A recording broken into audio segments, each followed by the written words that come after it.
Welcome to episode 2 of my walkthrough of Westeroscraft, the world of the Game of Thrones, A Song of Fire and Ice, built in Minecraft.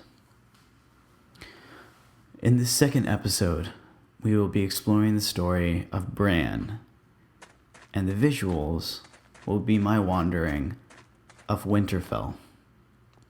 So without further ado, Bran. The morning had dawned clear and cold, with a crispness that hinted at the end of summer. They set forth at daybreak to see a man beheaded, 20 in all, and Bran rode among them, nervous with excitement. This was the first time he had ever been deemed old enough to go with his lord father and his brothers to see the king's justice done. It was the 9th year of summer, and the 7th of Bran's life. The man had been taken outside a small holdfast in the hills. Robb thought it was a wilding, his sword sworn to Mance Rayder, the king beyond the wall. It made Bran's skin prickle to think of it. He remembered the hearth stories old Nan told them.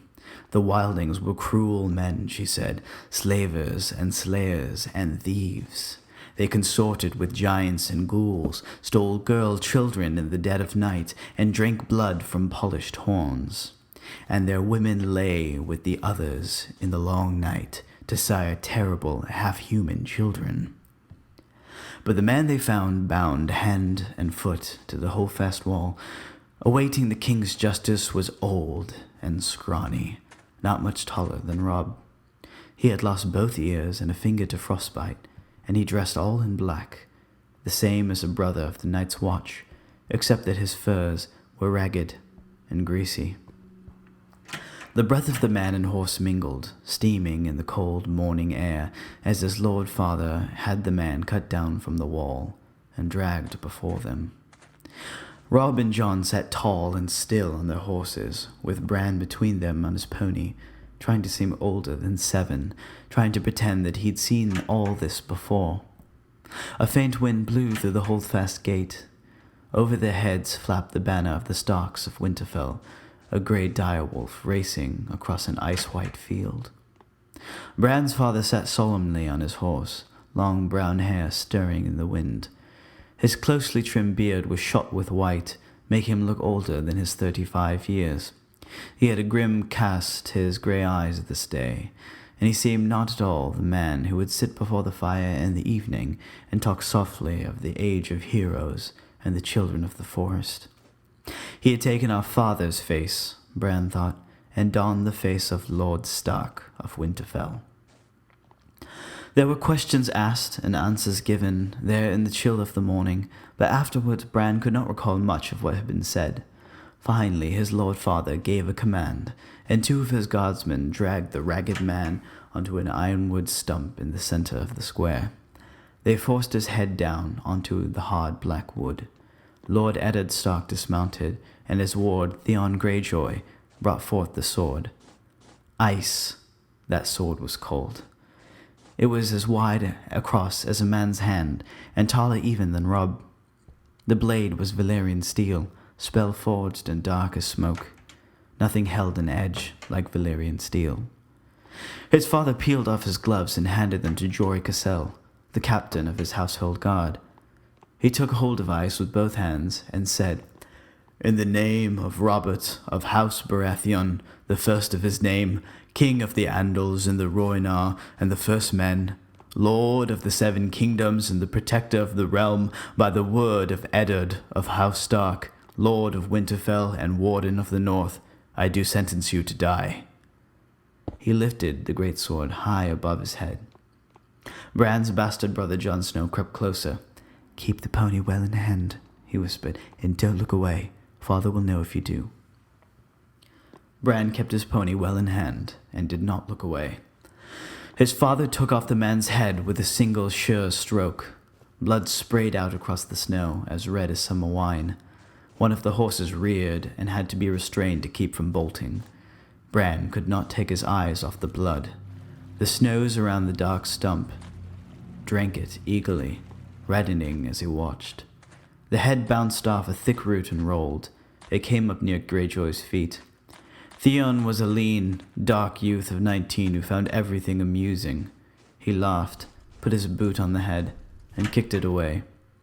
"Ass," John muttered, low enough that even Greyjoy did not hear. He put a hand on Bran's shoulder, and Bran looked over his bastard brother. "You did well," John told him solemnly. John was 14, an old hand at justice. It seemed colder on the long ride back to Winterfell, though the wind had died by then and the sun was higher in the sky. Bran rode with his brothers well ahead of the main party, his pony struggling hard to keep up with their horses. "The deserter died bravely," Robb said. "He was big and broad and growing every day, with his mother's coloring, the fair skin, red-brown hair, and blue eyes of the Tullys of Riverrun. He had courage, at the least." "No," John said slowly, "it was not courage. This one died of fear. You could see it in his eyes, Stark." John's eyes were grey, so dark they seemed almost black, but there was little they did not see. He was of an age with Robb, but they did not look alike. John was slender where Robb was muscular, dark where Robb was fair, graceful and quick where his half-brother was strong and fast. Robb was not impressed. "The others take his eyes," he swore. "He died well. Race you to the bridge?" "Done," John said, kicking his race forward. Robb cursed and followed as they galloped off down the trail, Robb laughing and hooting, John silent and intent. The hooves of their horses kicked up showers of snow as they went. Bran did not try to follow. His pony could not keep up. He had seen the ragged man's eyes, and he was thinking of them now. After a while, the sound of Robb's laughter receded, and the woods grew silent again. So deep in thought was he that he never heard the rest of the party until his father moved in up to ride beside him. "Are you well, Bran?" he asked, not unkindly. "Yes, father," Bran told him. He looked up, wrapped in his furs and leathers, mounted on his great warhorse. His lord father loomed over him like a giant. "Robb says the man died bravely, but John says he was afraid." "What do you think?" his father asked. Bran thought about it. "Can a man still be brave if he's afraid?" "That is the only time a man can be brave," his father told him. "Do you understand why I did it?" "He was a wilding," Bran said. "They carry off women and sell them to the others." His lord father smiled. "Old Nan has been telling you stories again. In truth, the man was an oath-breaker, a deserter from the Night's Watch. No man is more dangerous. A deserter knows his life is forfeit if he is taken, so he will not flinch from any crime, no matter how vile. But you mistake me. The question was not why the man had to die, but why I must do it." Bran had no answer for that. "King Robert has a headsman," he said uncertainly. "He does?" his father admitted. "As did the Targaryen kings before him. Yet our way is the older way. The blood of the first men still flows in the veins of the Starks, and we hold to the belief that the man who passes the sentence should swing the sword. If you should take a man's life, you owe it to him to look into his eyes and hear his final words. And if you cannot do that, then perhaps that man does not deserve to die. One day, Bran, you will be Robb's bannerman, holding a keep of your own for your brothers and your king, and justice will fall to you. When that day comes, you must take no pleasure in the task, but neither must you look away. A ruler who hides behind paid executioner soon forgets what death is." That was when John reappeared on the crest of the hill before them. He waved and shouted down at them, "Father, Bran, come quickly! See what Robb has found!" Then he was gone again. Jory rode up beside them. "Trouble, my lord?" "Beyond a doubt," his father said. "Come, let us see what mischief my sons have rooted out now." He sent his horse into a trot. Jory and Bran and the rest came after. They found Robb on the riverbank north of the bridge, with John still mounted beside him. The late summer snows had been heavy this moon turn. Robb stood knee-deep in white, his hood pulled back so the sun shone in his hair. He was cradling something in his arm, while the boys talked in hushed, excited voices. The riders picked their way carefully through the drifts, groping for solid footing in the hidden, uneven ground. Jorah Cassell and Theon Greyjoy were the first to reach the boys. Greyjoy was laughing and joking as he rode. Bran heard the breath go out of him. "Gods!" he exclaimed, struggling to keep control of his horse as he reached for his sword. Jory's sword was already out. "Rob, get away from it," he called as his horse reared under him. Rob grinned and looked up from the bundle in his arms. "She can't hurt you," he said. "She's dead, Jory." Bran was afire with curiosity by then. He would have spurred the pony faster, but his father made them dismount beside the bridge and approach on foot. Bran jumped off and ran. By then, Jon, Jory, and Theon Greyjoy had all dismounted as well. "What in seven hells is it?" Greyjoy was saying. "A wolf," Rob told him. The little thing squirmed against him. "A freak," Greyjoy said. "Look at the size of it." Bran's heart was thumping in his chest as he pushed through a waist-high drift in his brother's side. Half buried in the blood-stained snow, a huge dark shape slumped in death. Ice had formed in its shaggy grey fur, and the faint smell of corruption clung to it like a woman's perfume. Bran glimpsed blind eyes crawling with maggots, a wide mouth full of yellow teeth, but it was the size of it that made him gasp. It was bigger than his pony, twice the size of the largest hound in his father's kennel. "It's no freak," Jon said calmly. "That's a direwolf.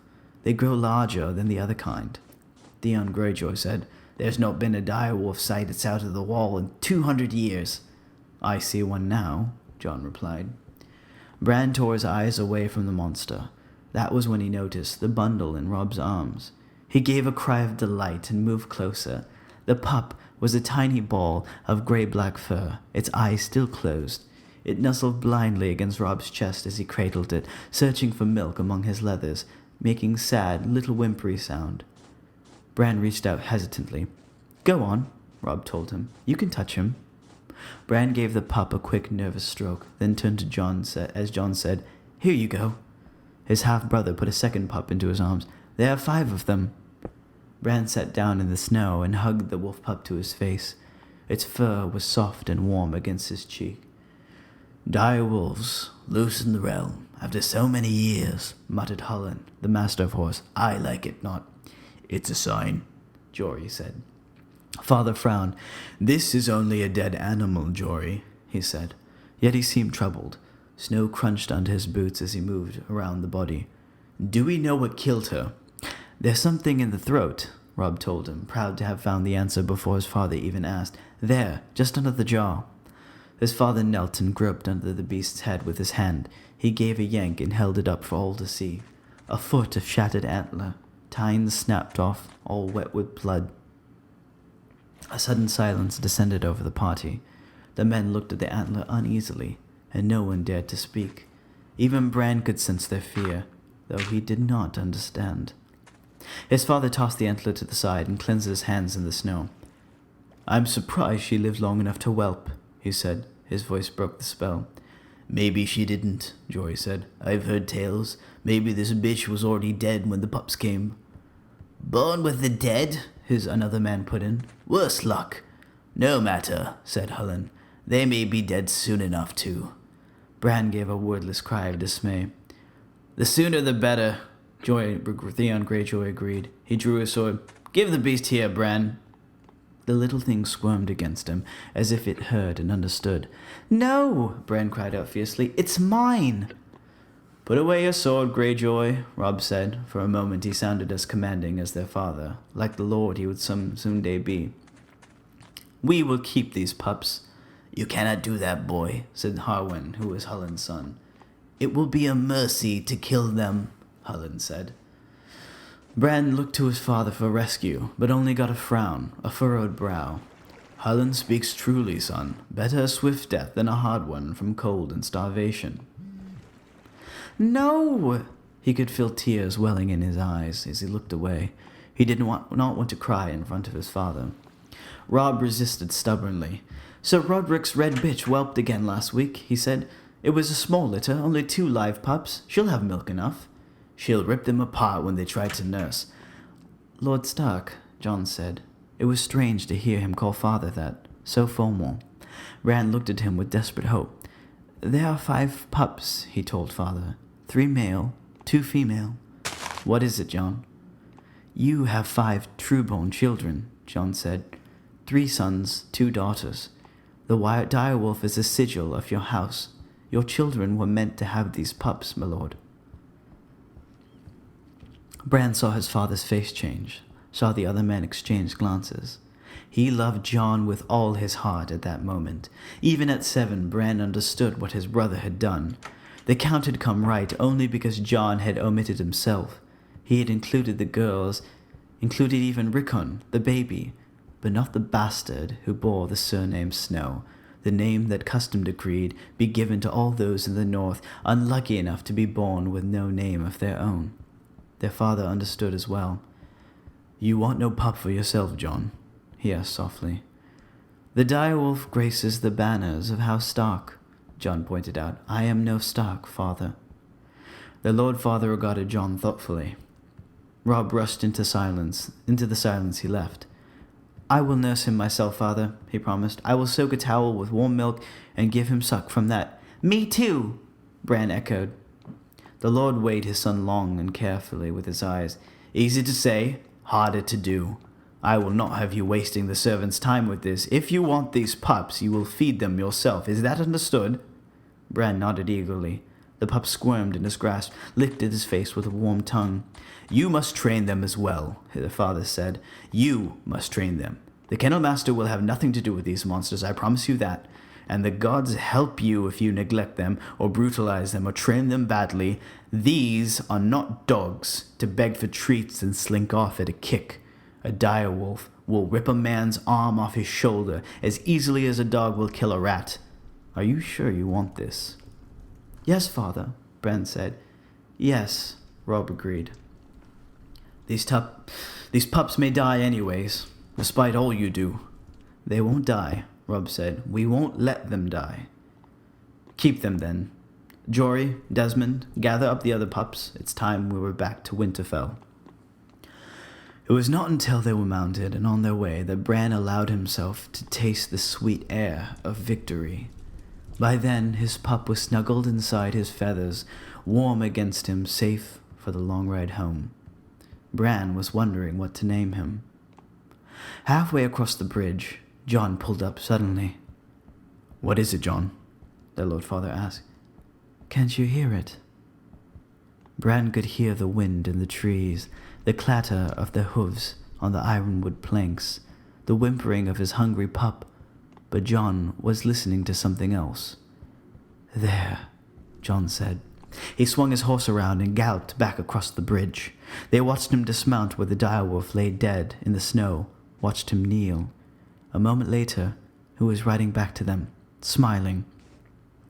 "He must have crawled away from the others," Jon said.